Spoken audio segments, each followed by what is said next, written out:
Hello, welcome back to Buckle Up. My name is Rob Wilson and this, as I'm sure you're aware, is the Tesla Model X. And thanks, or not thanks, to some recent price restructuring, it's now the cheapest it's ever been. But how much car do you get for the money? Let's find out.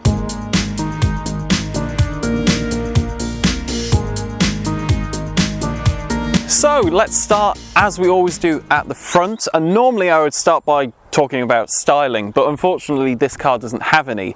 No, that's not fair. Actually, it's Tesla-y, and by that I mean it's got the Tesla tropes like the badge, the chrome. So as this is the facelift model, it doesn't have the grille that the old Model S had, and this did in its first year, and then it's gone to this more sleek, swoopy design.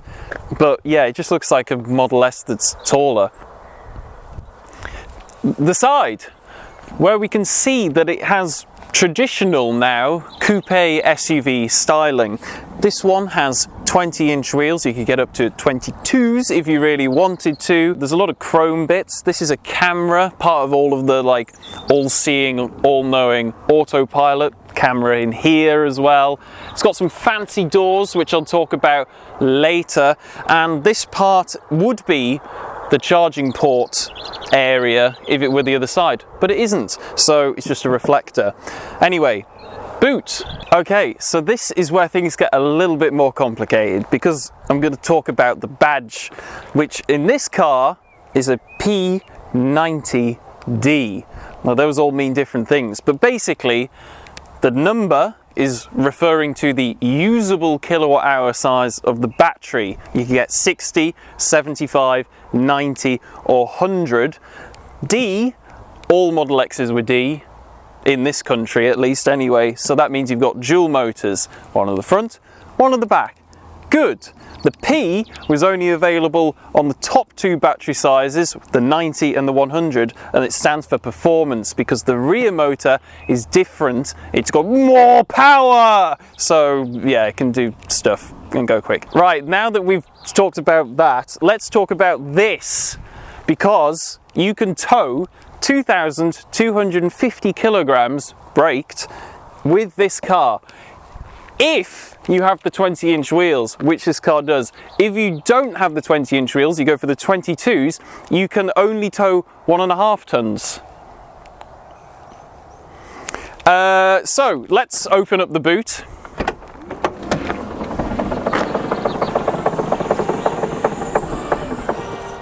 It's supposed to make that noise. Where we can see this is the most amount of space you can have in this car. It is 2,180 litres, which is a lot.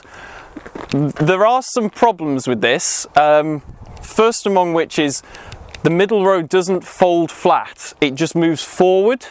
So if you want to load long items, you can't. Unless you go for the 6-seater version, where you don't get a middle seat in the middle row, so then you can have long items. It's confusing, isn't it? So if I were to move those seats backwards to the hang on. If I was to move these middle seats back so humans could sit in them again, then I would have 1,145 litres of space, which is still really good. And if I put up these back seats, which I shall do now to demonstrate just how easy it is, because you don't want to have to walk around, wait 10 minutes for the door open, then there's no button, can't press a button to get them, you've got to reach. I'm tall, you've got to reach and find a tiny impossible button that isn't a button, push the trim down so that it doesn't get caught because it's come off, pull it into position, headrest up, and then you do the same on this side.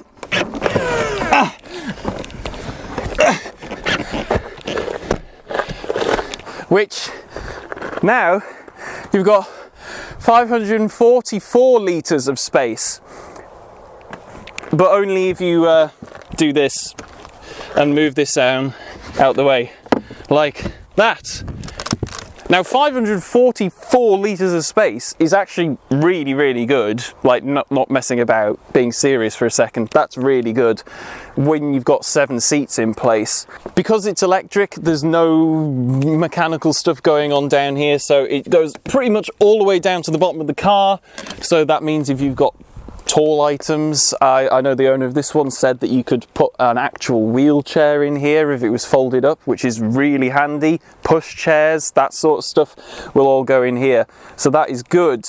And obviously we can't forget that it has a front boot, or a fruit, or a frunk, which has 187 litres, which is actually useful in electric car terms, because a lot of electric SUVs either don't have a frunk or a fruit or a front boot, they just have nothing, it doesn't open, or a tiny little space where your cables can go.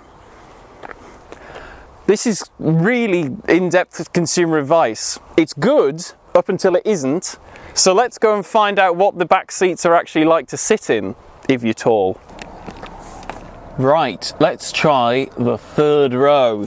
So actually getting in, even for me being 6'2", is pretty easy. Those seats go really far forwards, gives you a lot of room to get in and out, and the seats move out of the way very quickly as well. But if I bring them back, and I'm going to have to,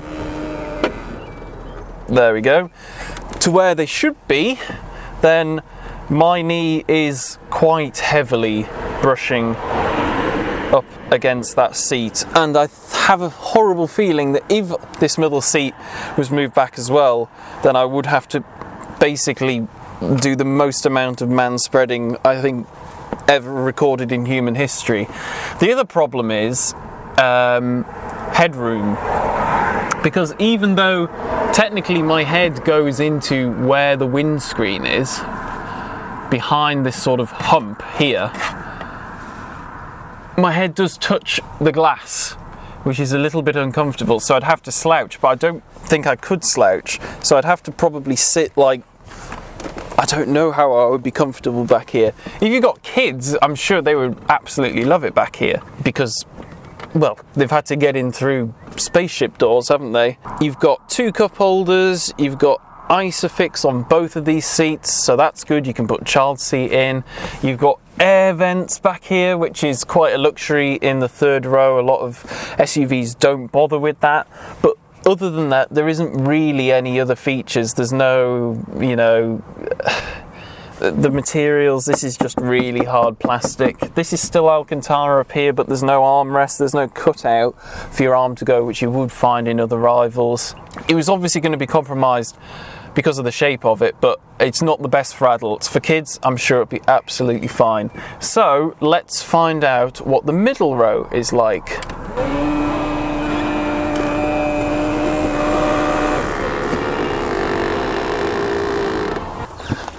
Right, so once you've got inside and all of the palaver is over, at the push of a button and the squeak of everything else, your doors are now shut, and I'm sat in the middle row of the Model X. Now, headroom is really good because I've got a little cut in the ceiling directly above me where there is some glass as part of those Falcon wing doors, so that's good. I can really stretch upright if I want to. Knee room, this seat is set up in my driver's position. I'm 6'2" or 188 centimeters tall for reference, and I can just about swing my knees behind the seat without bashing into them, which is good, although it is what you would expect on this kind of car.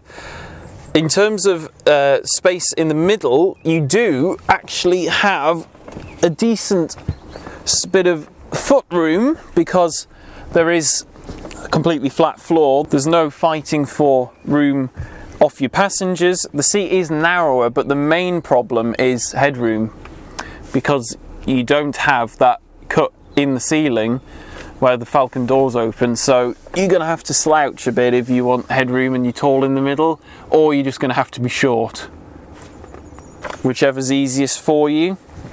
move back into this other seat, we can talk about other features that we've got back here. So more air vents on the sides, air vents in the center.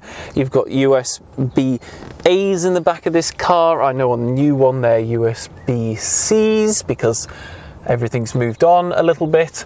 But generally it's quite nice. These seats are super soft actually, very squidgy, comfortable I would imagine on a longer journey. Certainly nothing to put you off being in the middle row, which is good. Material quality wise, it is soft touches on the tops of the doors. Where your arms rested is all soft as well, but it's not the most inspiring and not the best made. There's a lot of rattles and this could in theory be pulled off if I really wanted to, but what can you say? Anyway, let's move into the front and see what's going on up there.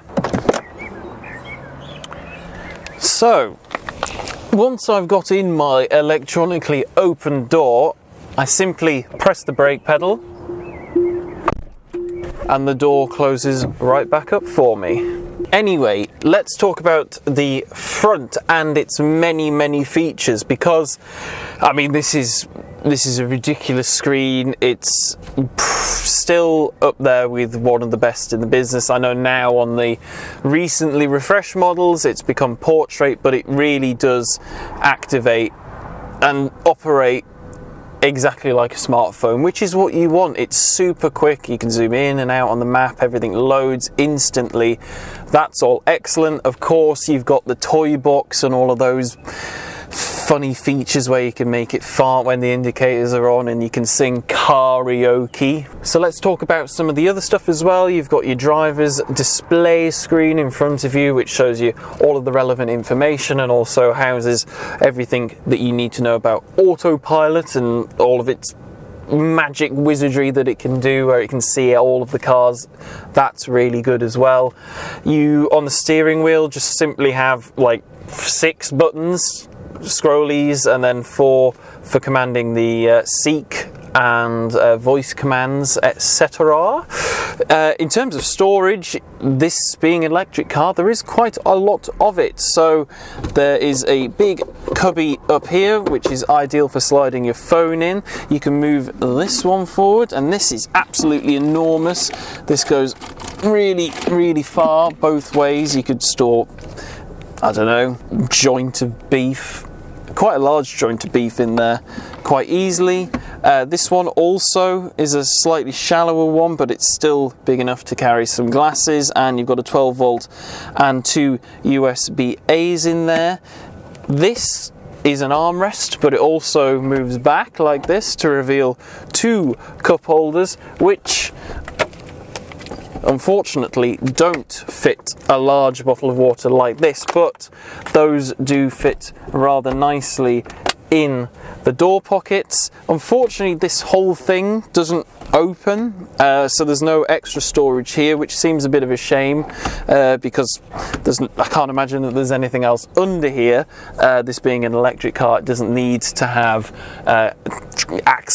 transverse gearboxes and all sorts of stuff going underneath it, so that's all good. You do have a glove box, which is operated by a button, and it's a reasonable size, but nothing special. Felt lined though, which is rather nice. But yeah, I mean, before we move on, I must talk about the windscreen, because it is enormous. As you can see, it goes all the way behind where my head is, and it's tinted as well, so it's not going to blind you on a really sunny day. And if the sun is in an awkward position, you do get these magnetic sun visors, which open up like that, and they connect into the central part where your rearview mirror is housed and your other safety stuff. There we go. So it can keep an eye on the road ahead of you. In terms of materials up here, you've got a leather steering wheel which has worn and become shiny, which is what a lot of them do, so I'm not worried about that at all. The materials, again, are squidgy pretty much everywhere that you touch them. You know, you've got suede stuff on the top of the dashboard as well, and this weird wood, not wood, plasticky stuff. It's not really in keeping of the price of the car was when it was new, but now that you can get these for around the £40,000 mark, does seem to be a little bit more acceptable. There are build quality issues, as I've talked about previously. There are a lot of rattles and shakes and the like, but it's more about how this car makes you feel, I think. If you enjoy the ridiculousness of it all, and there is plenty of wacky features, all of this stuff, the doors, the fact that when we drive it you will see it is rather potent, then you can forgive things like the build quality, etc. But that's enough wittering on. I think what I shall do now is take it out for a drive and see how it compares to other electric SUVs that we've driven on the channel. Okay, so driving the Tesla Model X P90D.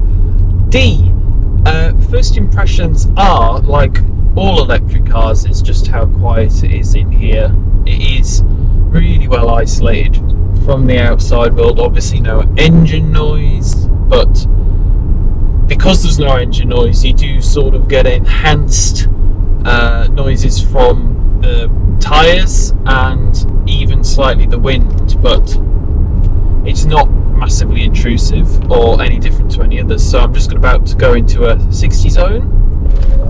Oh my god! Right, yeah, that's quick. That's very quick. It's probably on par with what I've experienced in the Porsche Taycan and the Mach-E GT. Obviously now they have plaid models which will do 0-60 in 2 seconds, which is insane. Yes, that felt quick. In fact, I can give you the figures.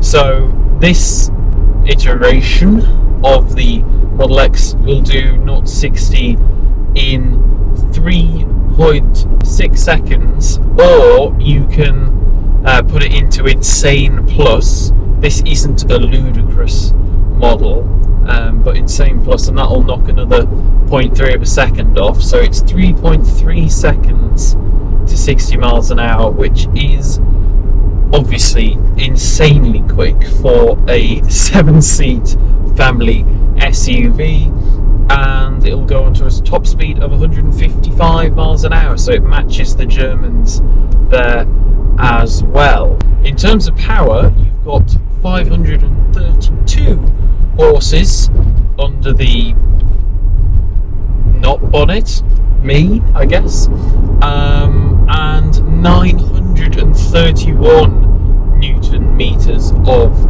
torque, which is a lot, as I'm sure you will agree. Anything that is nearly 1,000 is always a lot of power.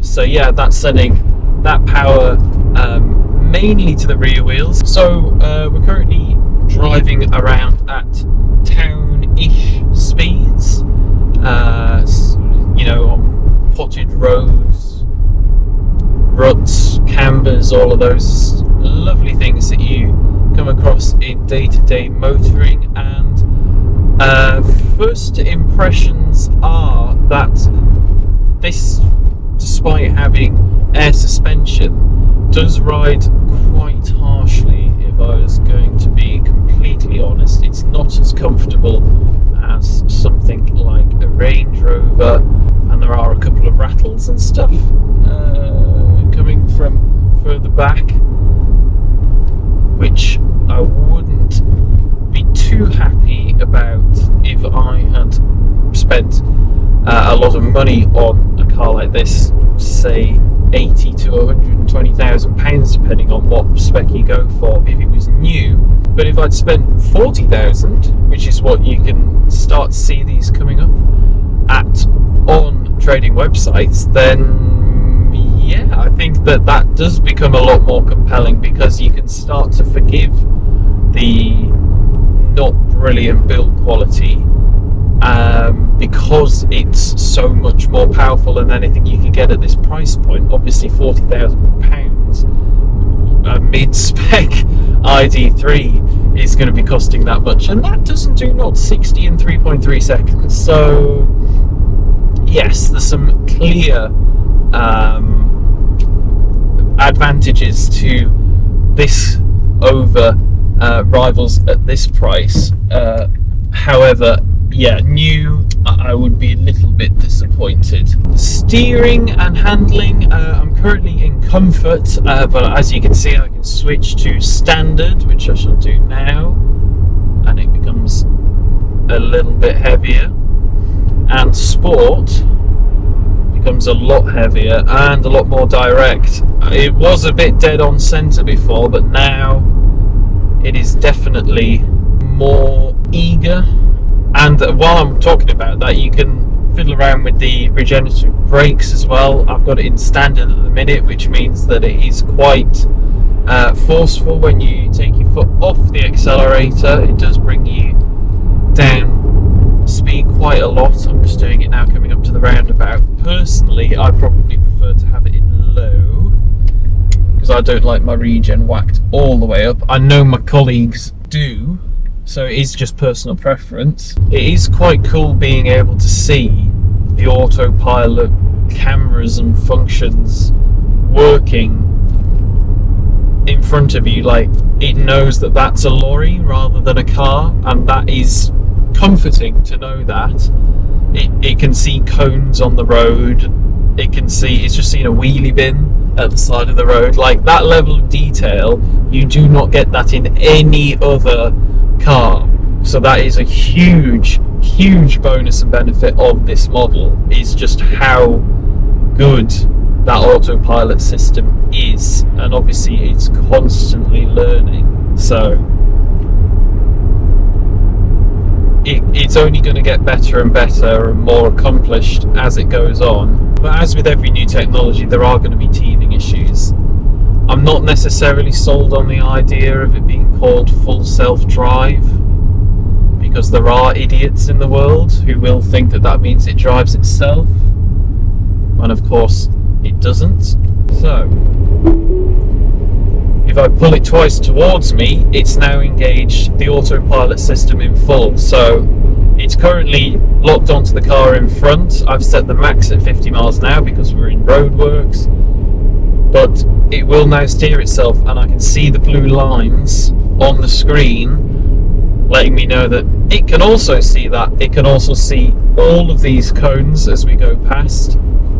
It's telling me to hold the steering wheel because legally in this country I still have to. Now I am joining a motorway, and now is it going to have trouble finding the lines? Because, as I said, we're in roadworks,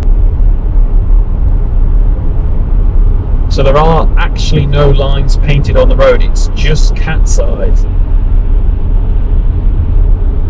and it is astonishing how good this is. You know, this is not normal circumstances. These are just extremely narrow lanes with no lines. It's seeing the car pull in front. It's seeing the one go past. It is really remarkable how good that is. You can't discredit the autopilot system apart from when it goes wrong. But so far, it is doing everything it should be doing, and it's doing it extremely well. We don't over here get systems like Cadillac's Super Cruise, so we haven't had an opportunity to drive that. But yeah, compared to any Mercedes, Volkswagen, BMW, whatever you want to call it, this system is better than theirs. Just in terms of the detail that it gets. I'm not saying it's going to be any better at driving itself. Other things to talk about. The seats, very comfortable. Happily do lots of miles in this. And while we're talking about doing lots of miles, I guess to talk about range. See, I had a little panic there because these are really bad roads. But it didn't freak out and try and drive me into the barrier. It just stuck with what it could see. And it is very comforting to see that it can see what I can see. Anyway, sorry, yeah, range. The WLTP range on this car is 270 miles. Now on the newer versions of this car, it's so much more than that. It's 360, 370 miles if you go for the biggest battery and the longest range. So that it just shows you how far the technology has moved on in a relatively short amount of time. And that really is all there is to say about the driving experience, so let's try and sum this car up. I've thought about this long and hard, and basically this car is one giant juxtaposition. Some things I'm like, wow, this is amazing, and then others I'm like, this is the worst thing ever in the history of the automobile. Technologically, this car is incredible, especially considering it's 7 years old. The speed is ridiculous, it drives reasonably well, but, and it's a big but, this car is flawed. The build quality is bad. Not so-so or okay, it's just plain bad. It squeaks and rattles constantly. You could hear the boot lid and the seat mechanisms in the video, but you couldn't see the horrendous shut lines on the bonnet. And those Falcon doors may be great if you're 9 and you live in the wide open spaces of the United States of America land, but they fit terribly and are massively compromised here in the UK. If you can live with those issues though, it's quite the bargain. And prices have come down even further since this video is made, as is the current EV market. So there you go then, the Tesla Model X. If you've enjoyed the video, make sure to give it a like, comment down below and let me know your thoughts on the Model X, but most importantly, please subscribe so you never miss a future upload. If you want to support the channel, you can do so in one of two ways. We have merchandise, or you can become a member right here on YouTube and get exclusive behind the scenes clips. That's all from me, but I will see you next time.